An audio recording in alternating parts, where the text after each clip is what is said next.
Alrighty, this is our first sacrificial lamb. This is the Hoya canosa freckles. I got this at a local plant swap about 3 weeks ago, not 2 weeks ago, maybe 3 to 4 weeks ago.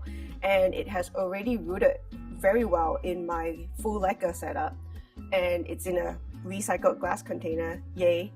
And it is also already showing a bunch of new growth at the top.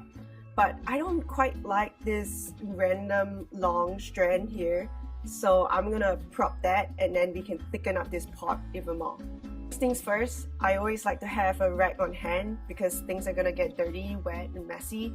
So I always wanna have my rag and my propping scissors on hand.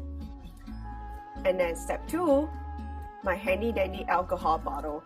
So before I prop any Hoya, some people use fire, I don't. I think it's a lot of work.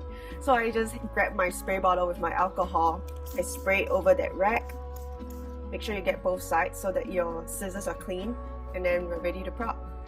So here we have our plant, we have our disinfected pair of propping scissors. The best place to cut a Hoya, again, you don't have to chop off the leaves and put a note under the substrate. So Hoyas root completely from the stem. So over here we have this really long stem. I want to cut right here above the previous node so it can continue to grow and churn out new growth.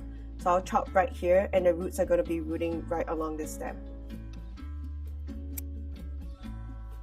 Once you've done your cut, your cutting should look like that. So 1 to 2 leaves or a cluster of leaves depending on how your Hoya grows. A node, so this is the node right here, this T junction here, and then all of your roots are going to root from the stem of the Hoya. If you see these little bumps on your Hoya, that's where a lot of the aerial roots are growing, and that's where it will root the fastest when you put it in water or you put it in any kind of substrate.